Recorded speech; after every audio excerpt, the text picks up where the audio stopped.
Seguimos viendo cómo hoy el pesimismo pesa sobre la renta variable europea, pero para tomarle ese pulso a los mercados contamos en los próximos minutos con Invesco. Conectamos precisamente con las oficinas de la gestora. Ahí se encuentra José Antonio Widner y viene muy bien acompañado, José Antonio, porque estás con Thomas Moore, el codirector del equipo de renta fija de Invesco. Bueno, supongo que vas a estar preguntando, evidentemente, por cuál es el camino que él prevé ahora mismo en el mercado de renta fija, sobre todo a tenor de cómo estamos viendo unos bancos centrales que están endureciendo su política monetaria. Yo te dejo con él, escuchamos muy atentamente.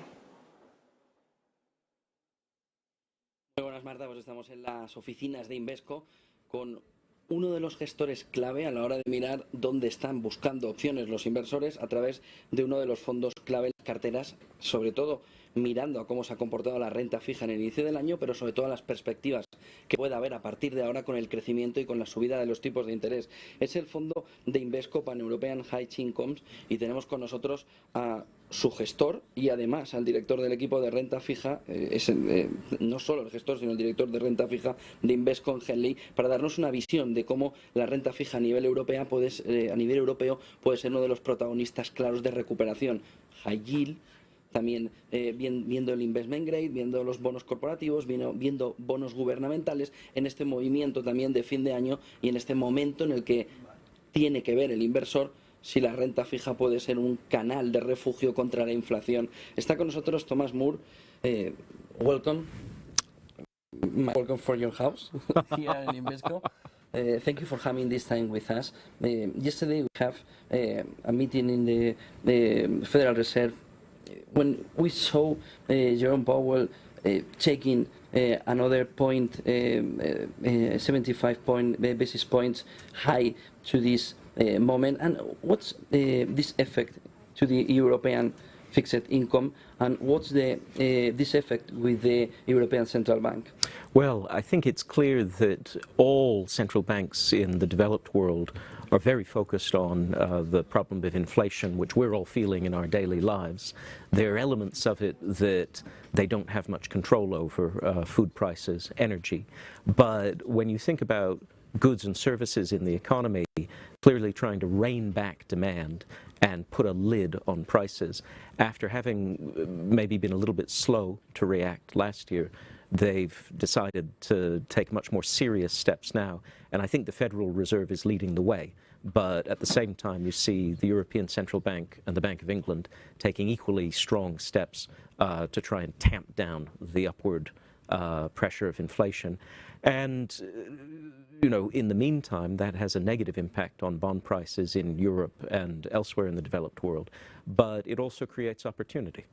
It's a bad news for European Central Bank because they need to make a strong effort to put high this in the next meeting. I think that it puts pressure on them to move forward with greater strength. I think that's right. And what's the opportunities? Because fixed income in Europe has a very complicated middle year in this 2022. But there are not opportunities in investment grade, in bond, in corporate? Yes, I think it's been painful, the path that we've traveled. But when you think that European investment grade corporate bonds were yielding less than 1% at the beginning of the year, and you now regularly see yields above 4%, that's exciting for investors because it offers up the opportunity to earn a genuine income from bonds for the first time in a number of years. Are you more worried about inflation or estanflación in this moment? I think stagflation is a real risk, but central banks are doing everything that they can to avoid that. And the economic conditions that we see now are unusual in history insofar as a lot of economic indicators are moving in a negative direction, but we still have very strong employment. And generally speaking, consumers, even if they feel nervous, have plenty of cash in their pocket and aren't over-indebted. So, you know, at the moment, I'm worried about recession, I'm worried about inflation, but I maybe feel a little bit better than I did 6 months ago about avoiding that stagflationary scenario. Are there a problem about fragmentation in Europe if you are looking Italy? Well, it's always a concern, but what we're seeing, in spite of worries about fragmentation, is for the most part Europe has really banded together, not universally, but I don't think anyone back in February would have predicted the degree of unity that has prevailed up until now. You think 2023 could be a good year and good news for investors that are seeing fixed income? I'm cautiously optimistic, and it's because of that yield opportunity that you see now that hasn't been there for some time. It means that you're generating a reasonable income. Valuations in general are much more attractive than they were. The thing that we're missing is a little bit more clarity around central bank activity, inflation, geopolitical tension. I think if we can get a little bit of calm in those areas, then 2023 could be a good year. Before in 2022, there are a time to start to rebalance our portfolio to fixed income in the last part of the year. I think it makes sense because although, of course, we don't know what the next 6 months holds, the valuation case is much more compelling today than it's been at any point for the last couple of years. And you don't want to do things all in one go. You want to go bit by bit. So I think if you start today, that makes good sense.